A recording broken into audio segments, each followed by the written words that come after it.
may kadwa nga aldaw a cash assistance distribution ti Department of Agriculture agdawgop ti 4,452 aman nalon tinda ito ding nga imawat itangal daw. Boklen daytoy itinem nga ili apakairamanan ti Pidigan, San Quintin, Danglas, Langiden, Lapas ken Lagayan. Titulong pinansyal manipod ken ni President Ferdinand Marcos Jr. babaen ti panangidalan iti Department of Agriculture ket wagas ti national government ang maep-epan ti nagbalin nga epekto ti nangato a presyo ti gasolina.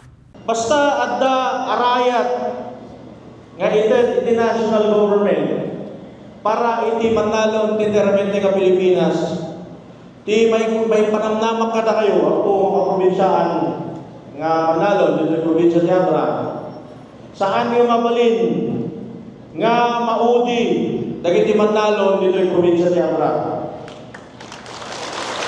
No kasano ti kinapatay dagiti opisyales si barangay, dagiti empleyado ti munisipyo, empleyado ti gobyerno, kasjay mo laeng iti kinapatay yung manalon kanya. Rain-fed man wenno adda iti irrigated area ti Talon sa pasap anay kan dagiti manalon ngagmulmula ti pagay ken mais. Numan basit nga amang ti awaten dagiti manalon dakel abanag daytoyen a paggatang para ti kanayunan a kasapulan da. Igatang ko ti nagdumati ko ma'am para iti pagpasayak ko ti mulak nga gasolina ken igatang ko ti pesticide pang mapag-spray ti pagay. Iti giti problema nga usually may encounter yo.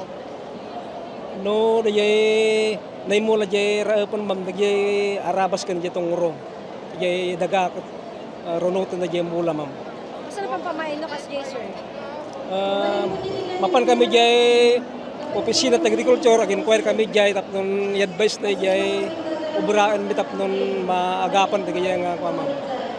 Alaksidan ti cash assistance, dakel akatulungan da, dagiti technical assistance, farm inputs ken intervention, manipod DA. Nang runa, no sumangbay ti didigra. Nagpanawagan met ni Kong JB kadagiti benepisyaryo asaan pay laing anakaala iti cash assistance da, iti aldaw apatang da. Ibagayo kadagiti sang anak umay, nga ta dinilisaan, nga saan nga mapukaw ti ginaganda.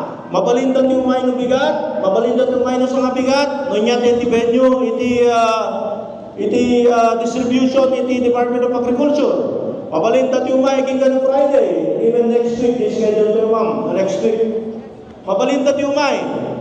Ngamin, no handa nga i-claim din dyan, ag-revert mo na agsubli ni national government. Agsubli ni dyan, isang kon nga mabalin.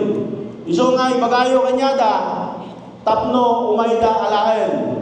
Ti Presidential Assistance to Farmers and Fisher Folks Program TDA ket agtultuloy agingga iti sumaruno alawas. I-support nila tada kayong amin halang nga cash ti may tited adamot ti dadumamay nga kailangan nyo nga masapol naka-register tayo iti RSBSA ken masapol na kreditan ti organization tayo. Iso nga numan na dati kayat nyo nga assistance CDA pasyaran nyo lang ti office ti agriculture iti munisipyo yo ket ibagayo dagita ket mabalin nga maibiro ket tulungan mi na kayo. Jessica Boreta, Palitang, Solid North.